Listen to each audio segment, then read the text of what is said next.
de Paris prije koji su čuli minimum 95 milijuna maraka da firma vrijedi negdje koncem 98. Ovo je bilo 3-4 mjeseca kasnije kad je pozornije su bile nešto niže, ali otprilike ista cifra je ostala. I ja mu kažem da nema potrebe prodavati brodove jer nema dugova, nema zaostalih plaćanja, ne treba to raditi.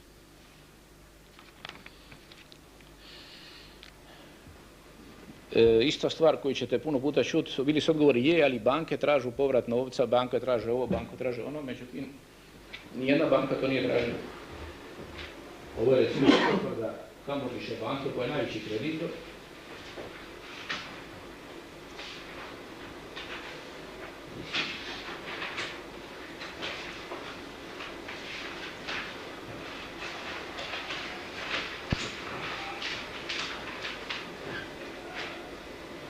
Dakle, banka utvrđuje vrijednosti brodova. Sama banka, banke su uvijek restriktivne i uvijek pokažu manje nego što stvarno brodovi vrijede. Daje vrijednosti brodova koje su veće nego uprava koja je tada na vlasti procjenjuje svoje vlastite brodove. I dole kaže, jest da su te vrijednosti pale, one su nešto niže nego su bile prije, jer tržište u brodarstvu oscilira, u 2 dana vam brod izgubi 30%, ali poslije dobije, jel? I jesu pale vrijednosti, ali govori mi nećemo upotrebljavati pravo iz ugovora da tražimo dodatna plaćanja ili dodatne hipoteke, jer vam je odnos pao ispod 1,5 prema 1 imovine i duga. Dakle, banka, to je već 12. mjesec 98. potvrđuje da je sve u redu, jer je uredno plaćena. To što je momentalno vrijednost pala, vrijednosti će se opet digniti. Međutim, nova ekipa ide svojim putem i prvi korak koji rade, bilancu 98. krivotvore. Bilanca 98. jest bila negativna, ali smo mi sami pokrili taj gubitak, bio isti kao Atlantskoj, imali smo neke vlastite rezerve, odlučili smo ne prodavati brod, rađe posuditi novce dok ne prođe kriza, posudili smo ih na 12 godina, na Libor plus 1% i sami smo premostili, niko to nije ni osjetio. Nijedna plaća nije kasila, niti je smanjivanje, sve išlo u redu. Međutim, ova ekipa nova kad je došla, napravila je to da je lažirala bilancu i prikazala gubitak 2,5 puta veći nego što je.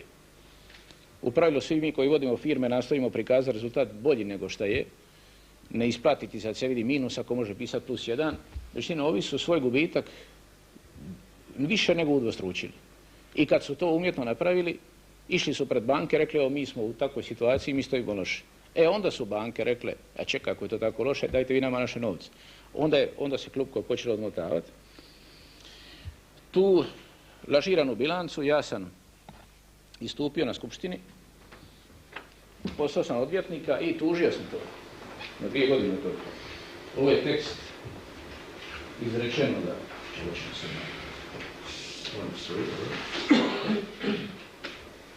Ovo je tekst koji je išao na sud i koji je pročitan na skupštini. Dakle, oni su u minus stavili niz događaja na kojima se navodno izgubili, a koji se uopće nisu dogodili. Oni su u bilanci rekli gubimo $14 milijuna na prodanim brodovima koji uopće nisu prodani. I to ne da nisu prodani 98. Nisu prodani 99. Tek su u 2000. prodani. Nakon toga se ukidaju linije koje su rađene 50 godina, građene, vidjeli ste prije kako je to išlo. Dok sam bio direktor recimo linija za Afriku i od 8 godina, 5 godina rušiti kad to može još funkcionirati.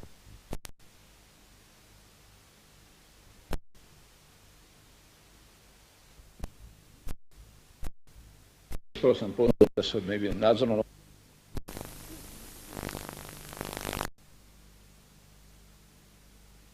lažirana bilanca koju sam ja tužio, koja je osnov svega i koju su oni negirali i u novinama su me skoro proglasili ludim, sada 2 godine nakon toga financijska policija utvrđuje isto to. I utvrđuje, ima 70 stranica zapisnik, našli su niz stvari u te 2 godine loših, ali stavit ću vam na ekran samo jednu. Da je to.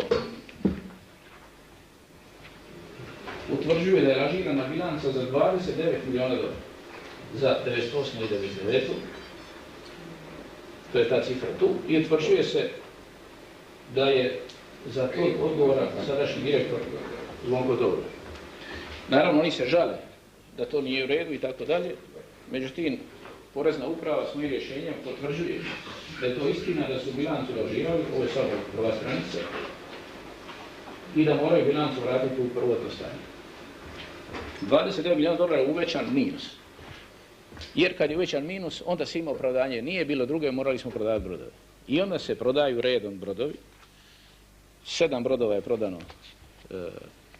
na tržištu i to samo jedan za danu plovidbu, a 6 brodova, vidjeli ste i prije na slikama, Jels, onaj koji vozi drva i sve, sa urednim papirima do 2002. i 2003. prodani su staro željezo za minimalne cifre, a dio brodova je prodan u ovaj famozni takozvani leaseback aranžman o kojem ste čitali u novini ili niste, koji je u stvari prikrivanje onoga što se do tada događalo. Vidješi sve to, ja pišem sada Tušeku, to je 3. ministar pomorstva, ja sam ih prošao 5 u karijeri, pišem Tušeku i istovremeno ispod su kopije gradonačelniku i gospodarskoj komori i objašnjava da ćemo se to raditi i da oni kao ministarstvo pomorstva moraju pokušati to zaustaviti. Jer postoji dobra imovina, svi su brodovi zaposleni, prihodi su veći od troškova, zašto to radite? Kopija je išla Liniću, to se danas išalju kopije Liniću, pa sam poslao i ja. U roku od 10 dana, nakon tog moje pisma, došlo je na policiju 97 kaznenih prijava protiv mene. Svaki moj korak je bio kaznena prijava. Naravno, pravno ima ovdje i pravnika jakih među vama, pravno je kaznena prijava ništa, svaki budala je može napisati.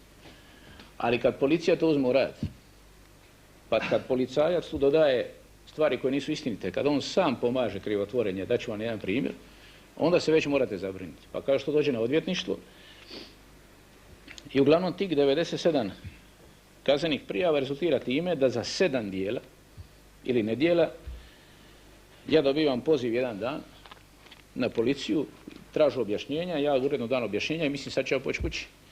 A kaže taj policajac koji je sam podmeta, zove se Lozić, Ivo Lozić, i njegov šef Gudelj govori vi ste uhićeni.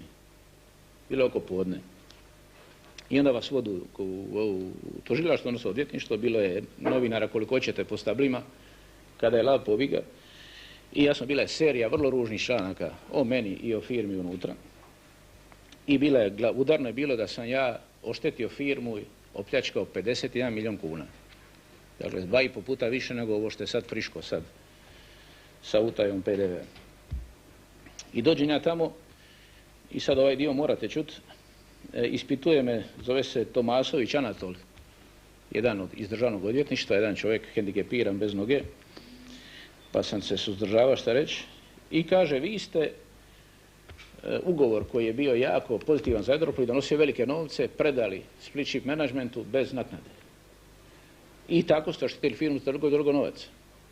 I ja kažem, takav ugovor ne postoji, nemoguće, možete mi pokazati. A govori, pa tu je veliki plik papira i ja to nisam stigao pročitati. I dakle, kaže on meni, traži 6 mjeseci pritvora, kaže da nije pročitao. Ja govori, ima sigurno neki ugovor. Pokažite mi ga. Govori, ne, sve na engleski, ja ne znam engleski. I sad pazi, ide lažna prijava. Dovedu vas u policiju, traži vam 6 mjeseci pritvora, a da sam kaže da nije pročitao. A i da ne može to na engleski, prijevod nije dovršen. A radi se ugovor iz 94. znači prije 7 godina. Prema tome da sam ja nešto isakrija, više to nećeš naći, jel? Prošlo je 7 godina. I uglavnom, ja ću vam sad pokazati koji je to ugovor. To je sve ovdje. I on inzistira, naravno, ja sam rekao, mogao je neko, ja sam bio malo i drzak, mogao je neko staviti dalmatinsku kuharicu u ovaj plik, pa bi još veći. Pa bi rekli da je to ogroman spis. Evo taj ugovor. Dakle, mi smo sa Canada Maritimeom, svojim velikim partnerom, 1992. počeli raditi i radili do lani. Lani je ugovor istek. I nije obnovljen i niko ne odgovara. Taj ugovor je bio vrijedan oko 2,5 milijuna dolara godišnje. 5 puta smo ga mijenjali. Imao je razne varijante. Jer su ovi Kanađani kako su rasli, svaki dan nešto kupovali. Glavne konkurente su kupili, nove linije otvarali i uvijek su mijenjali uvjeti. Međutim, u svim tim uvjetima bilo je mjesta za Jadropol i mi su svaki put solidno zarađivali. I u prosjeku vrijednost ugovora je bila godišnja oko prevoza kontejnera, 2,5 milijuna dolara. Vrijednost menadžmenta broda, kojeg smo 2 godine imali, onda smo ga izgubili, bila je 70.000 dolara godišnje. Dakle, niti 3% te cifre. I mi smo 2 godine stvarno imali ta 2 broda u menadžmentu I u novom ugovoru, koji nije na 10 nego na 5 godina, to je ovaj ugovor, koji je trebao startati 1. juna 1994. Bilo je predviđeno da imamo ta 2 broda.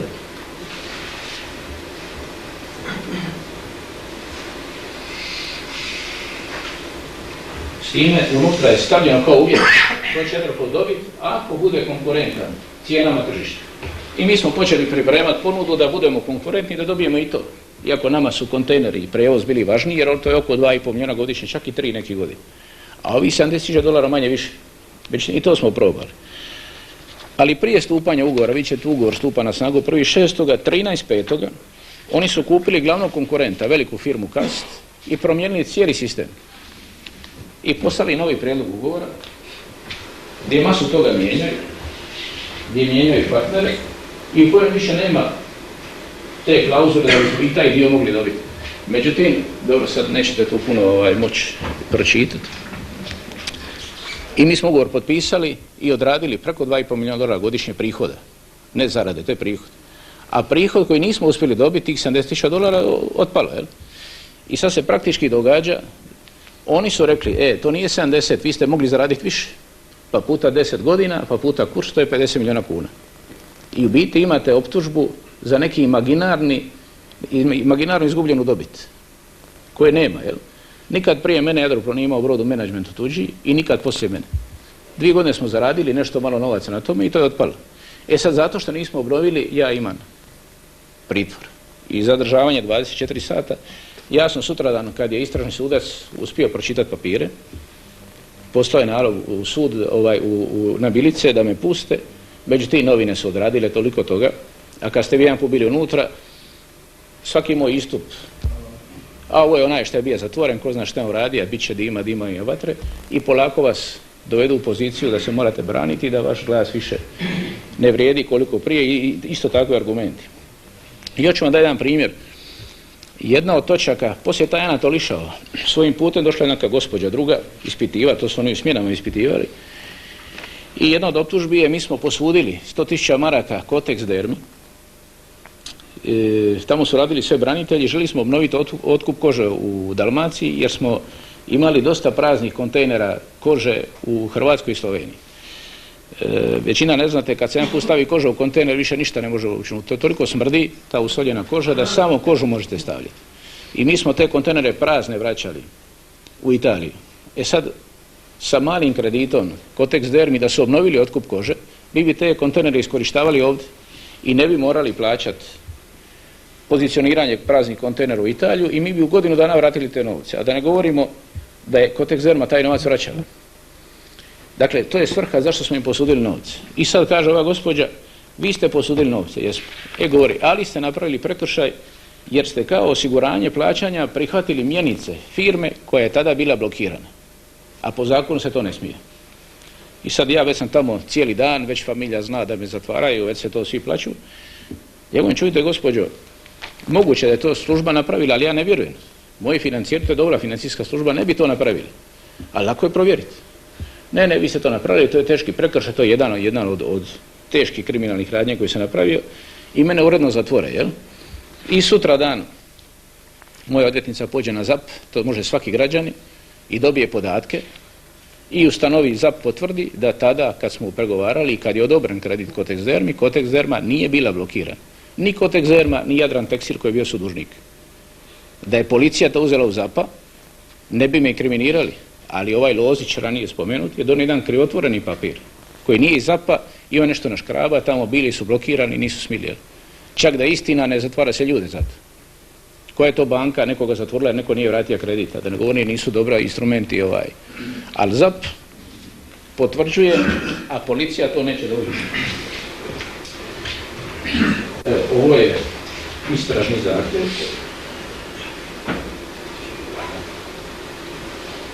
Su računi tada, kao i nakon toga, bili u blokadu. I datum je 12.6.1998. i evo potvrda ZAP-a da te dvije firme na taj dan nisu bile blokirane. A zatvaraju. Isto je bilo firmi to je Jedrenjak Adrija, najstariji i najveći jedrenjak na Mediteranu, posudili smo im zakupiti hrastovinu. Ista priča. I isto nije bilo blokirano i sad niko. Prošle godine i po dana Nijednu riječ nije pravosuđe protiv mene napisalo. Ali se nije ni izvinilo. Zatvoru vas, napišu svašta i niko nikome. I to je nešto što bi trebalo svih vas ovdje zabriniti, jer vam svak na ulici može, pogotovo neko koji je eksponiran u javnosti, napiše vam 2 riječi, ima svoga u policiji, ima novinara, utvrdili smo da je novinar bio plaćen uredno, ja sam s njim obavio neke razgovore, on više ne piše, ali što je napravljeno, napravljeno. Je?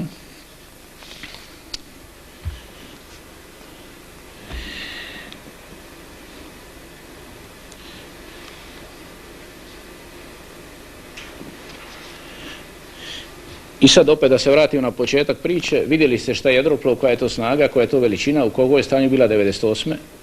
Poslije ste čuli niz priča o kriminalu i pljački, ne postoji nijedan papir, nijedne državne institucije, ni privatne, ni pojedinca koji je tvrdio da u Jadroplovu fali 1 kuna. Ili da fali 1 vida ili da fali 1 matica. To ne postoji. Ali postoji niz članaka koji su stvorili neku klimu. Da bi se moglo pravdati ovo što oni rade.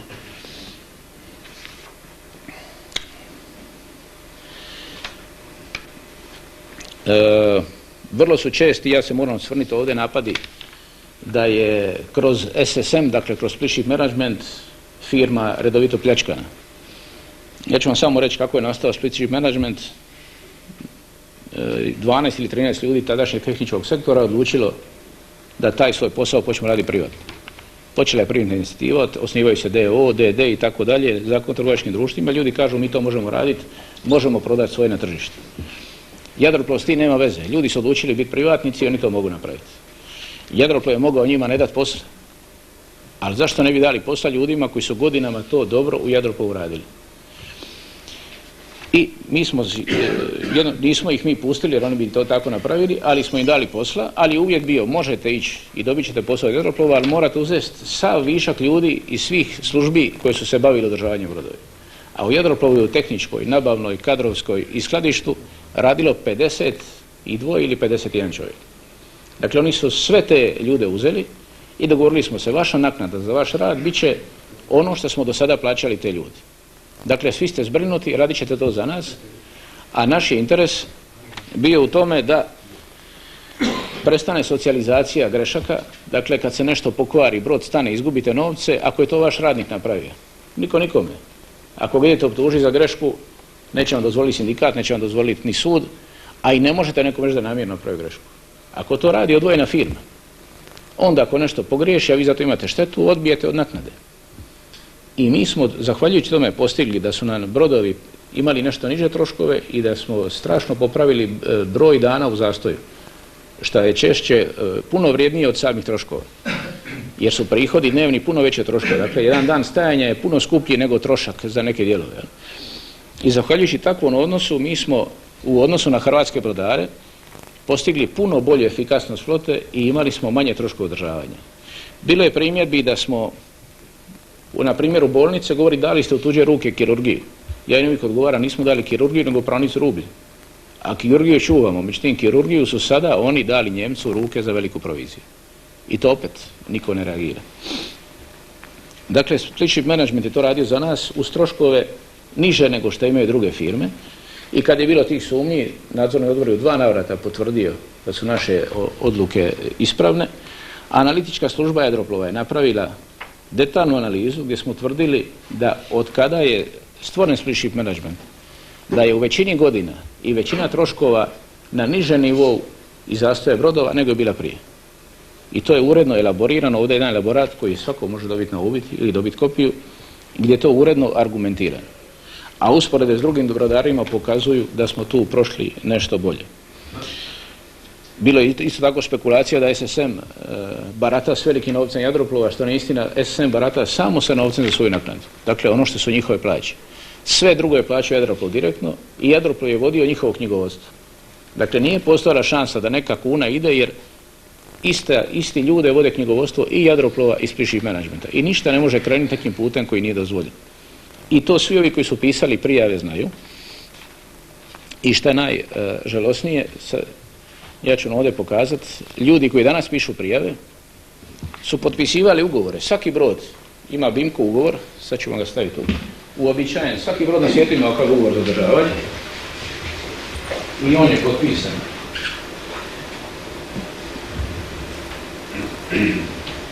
od strane direktora SSM-a Božića i ovdje su potpisi moj i gospodina Radića za brodove čartering. To je čovjek koji piše prijave protiv SSM, protiv mene, to nije smilo raditi. On je potpisao ugovor. Za druge brodove, za brodove linije je potpisivao drugi član uprave sadašnji, isto tako potpisnik tih prijava, gospodin Kasala. A ovdje, da ne bilo zablude, svaki mjesec su se ti ljudi sastajali i sve ono što SSM potroši trebalo je potpisati. Jeste li previše, jeste li premalo, i svaki mjesec se potpisivalo koliki je budžet, evo tu gore. Budžet je bio 99.600, potrošeno 82, znači u plusu 16, ali je bio nekakav klej, nekakav zastoj broda, što prije nisi mogao nikoga naplatiti, sad se naplaćivalo od stručnih menadžmenta, jer znači da je njihova greška. I to su ljudi koji danas pišu prijave, uredno odobravali budžete svaki mjesec, za svaki brod. I šta najvažnije, iz toga nema šteta, iz toga ne može proizaći nikakva šteta za firmu. Baš zato što su ti troškovi koji su oni kontrolirali niži nego kod drugih brodara. E sad, ja ću malo ubrzati jer vam već smo malo prošli vrijeme. Uloga Privredne banke. Privredna banka je 25% dionica Jadroplova kupila na tržištu. Kupila ih je starom štednjom od Fonda za privatizaciju. A ostatak do 63% vlasništva koji je omogućio vođenje politike, kupili su kapitalizacijom, odnosno uložili su brod Zrin u firmu. I to je bio za nas jedan dobar posao, jer mi Zrin nismo platili novce, nego smo ga platili izdavanje nove emisije dionica. To je prva emisija dionica koja je napravljena dokapitalizacija u Hrvatskoj. I to je bilo dobro, išlo u redu sve dok spomenuti prije Jadrović nije otišao u Raiffeisen, a došli su ovi drugi ljudi. Tada je Privredna banka dala nalog da uđu ova dva kauboja i naprave ovaj falš izvještaj financijske policije na bazi onih šteta, Croacije i tako dalje. Tada je Privredna banka na čelo firme stavila čovjeka koji danas vodi, a taj čovjek ima sudsku presudu. On je u firmi dobio otkaz i ima sudska presuda, stara je 2 godine, i kad su ga stavljali znali su za presudu u kojoj je tvrđeno da se lažno predstavljaju da je štetio firmi i da je s pravom dobio otkaz. Istovremeno oni na čelo firme stavljaju čovjeka, nažalost, koji se natjecao skupa sa mnom 1991. za direktora Jadroplova. I nije prošao, jer je u svom elaboratu, sad ću vam ga ja pokazati, napisao da Jadranska slobodna plovidba ispunjava sve potrebne uvjete za stečaj. Pa onda ispod toga piše, sad ću vam to dati na ekran, stečaj je jedino pravo rješenje. Pa onda kaže, ima niz tu stvari koje bi trebalo citirati, da vam sad ne trošim vrijeme. Kaže, a zbog ovoga neminovno slijedi ne stečaj, već vrlo vjerojatno likvidacija.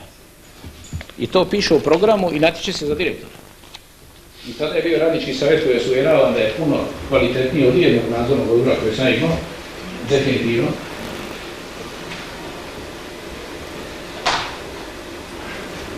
Evo to je to.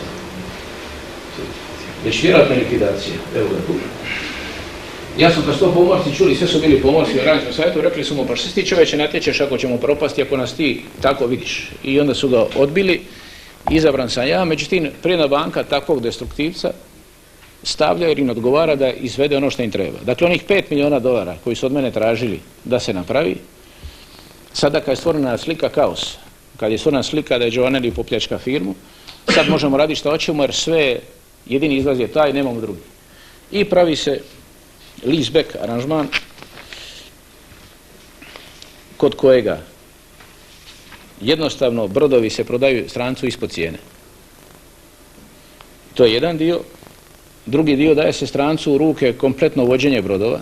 On za to dobiva 3% provizije na sve prihode brodova. Dakle, provizija Njemca je veća nego bruto plaće svih zaposlenih ovdje u zgradi na rivi. A on ne daje bolji rezultat. Dakle, namjerno se zaustavlja firma. Ja ne znam koliko ste upoznati šta je to leaseback, ali ja vam to mogu kratko ovdje nacrtati, ako ima još strpljenja, jer to je isto važno.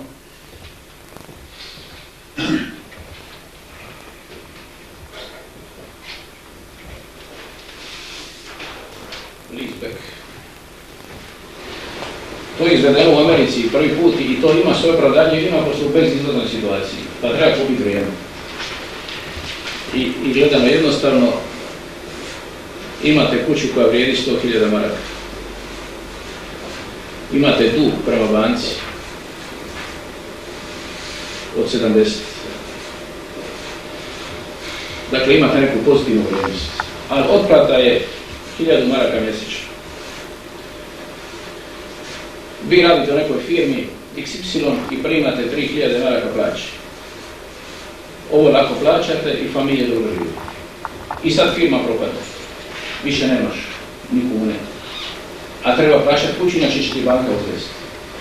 I onda je jedino normalno rješenje prodati kuću za 100.000, vratiti banci njezinu, znači riješimo se banke 70. I sad imaš 30.000 maraka u žepu. Kuću u pravilu kupuju oni koji se bavi iznajmljivanjem. Prodaš kuću po tapcu našem, jer njemu kuća ne treba. On će rado tebi opet iznajmiti, čak će dati u leasing. Ali te leasing kuće traže malo više nego banka. Banci je bilo 1000 maraka mjesečno dovoljno za otplatu i kamatu, ovaj će vam pitati 1500. Dakle, prvo je pitanje zašto to radiš ako će te leasing koštati više nego kredit. A kredit ne možeš reći. A nemaš izbora, jer si ostao bez prihoda.